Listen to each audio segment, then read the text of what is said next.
How do you judge your own performance? What do you base it on? Volatility, drawdown per month? For me, I judge it overall as how much money have I made at the end of the year, because ultimately none of us came into this for the fun of it. We came in it for the money. So how profitable by the end of the year?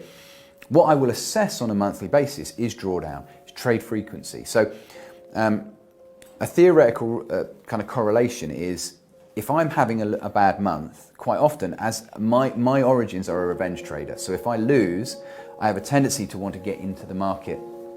And I've worked on that and curbed it, but when I started out, if I had 2 losing trades in the morning, it was almost guaranteed that I would have 5 or 6 trades in that afternoon. So I would look at things like trade frequency. So I look at where my trade frequency is, as I'm averaging about 1.5 to 2 trades a day.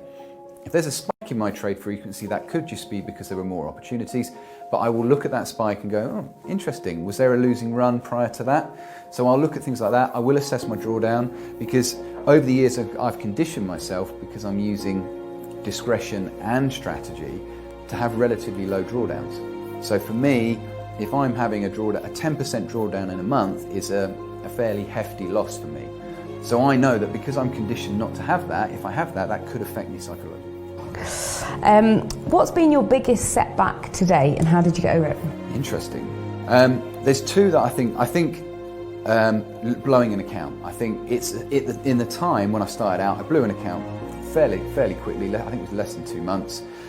That's a setback, and at the time, that is a significant setback, but it's 5,000. But again, the amounts are relevant, because it was all the money I had. Yeah. So I know traders that have blown 60, 70 in their first go, but they had 300 grand lying around. So in terms of they've still got cash to play with. I literally blew everything that I had.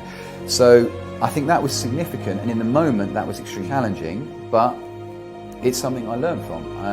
It's a bit like the businessman who goes bankrupt. The worst thing you do is not get back up.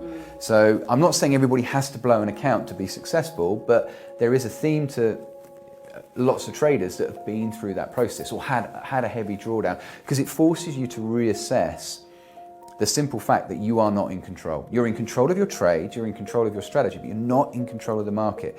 And you can say that to anyone and they'll logically nod their head, but will their behavior actually dictate that?